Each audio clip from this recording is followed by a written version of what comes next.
consistently positive and it's inspiring. So where does that come from, man? Yeah, I mean, to be honest, John, it comes from necessity, because like not everything has gone the easiest for me in my life, and some of that is things out of my control, and some of it was my own doing. I mean, I think at a certain point, especially as you become an adult, you really like, I think the word is accountability. You really have to look at like, what are the choices I made, and everything becomes a sequence of events, right? And so Mhm. I think that there like I got into I didn't like literally just happened to have this next to me, but this is a book called Living a Life of Awareness. And so this is one that I post from a lot. It's Mm. by Don Miguel Ruiz Jr. So his dad wrote the Four Agreements. And Oh, okay. I got exposed to those books a couple of years ago, and they really were like eye-opening. And I would say they ultimately were life-changing. But the thing is, like, you can't just like read books and then expect like your life to change. I mean, it will definitely invoke like your thinking to open up. It can allow you to Hmm. form new habits. But I've had to dig a little deeper and really recognize that like it's tough in life, especially. And I know being your friend, we've talked about this, but when you have kind of had you know certain like either like traumatic events occur in your life, or just rough things, or maybe a rough childhood, or just hard times, it can be where you have to continuously build on that and build upon yourself. And it's hard when you realize too as an adult that like you can, like, for instance, have like your career on track, you can have really really great friends, athletics, business. But if you don't really evaluate like some small things in your life, your relationships may not work.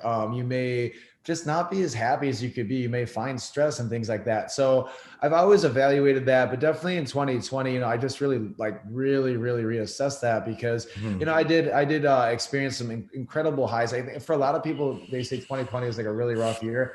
For Hmm. me, in all honesty, even with the business and everything, it was a pretty awesome year. Like I said, I became a homeowner. I Yeah. achieved some things that I didn't expect, but I did have some personal setbacks, and I had to really like look at why that was. And so introspection is really important to me, because like you have to find that balance between being accountable to yourself, recognizing like what might not just work for you in the world. But it's a continuous cycle, because I think if you don't do that, yeah, you can be a high functioning person that lives with anxiety or depression or whatever, but you're not going to get the most out of your life that you could. Hmm. So yeah, I'm a huge mental health advocate. I do regularly attend therapy. Hmm. I journal, Hmm. and I do a lot of these readings and things like that, because yeah, truthfully, like I do need it. I think Hmm. that it's like any skill set. Like you can't just get good at jujitsu or music or business. Like you have to practice it. And Right. like I said, you can read good stuff and you may even reference it in some cases in your life. But I think it's Hmm. like anything in life. Like, if you're in a fight and you're untrained, when the pressure comes on, you're going to panic, or you're going to cease up, because you're not conditioned, right? And so I think Correct. when it comes to mental health, it's really important to practice it all the Hmm. time, because Hmm. stressors will come in your life, and it's easy to slip. And I mean, Of course. and I'm at a point too where I realize, like, again, it's not like I don't have any kids or felonies, or I've never like, I'm not the kind of guy, I don't smash things when I get angry. But Right. even just having arguments over the years, or Oh, of things that have course. not worked for me, or Hmm. I just look at all those things, and I do have a tendency to be hard on myself. This is true, but Hmm.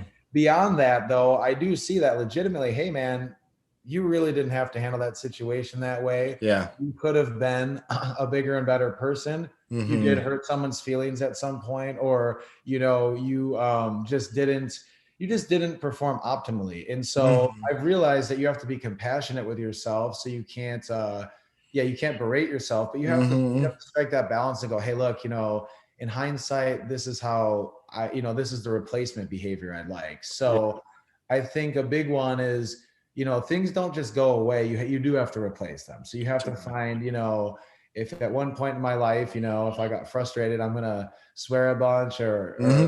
shut down, because that's usually like people go one way or the other, or both. Sure. I kind of Sure. go, hey man, in the future, I think, you know, this would be much more constructive to think about it this way. Or, you know, sometimes too, it can be, I need to navigate away from certain things in my life to Yeah. maximize what really matters, you know? And Yeah. so, yeah, 30 years young, that is my, Mhm. my highest priority so that I can get the most out of my next decade, you Mhm. know?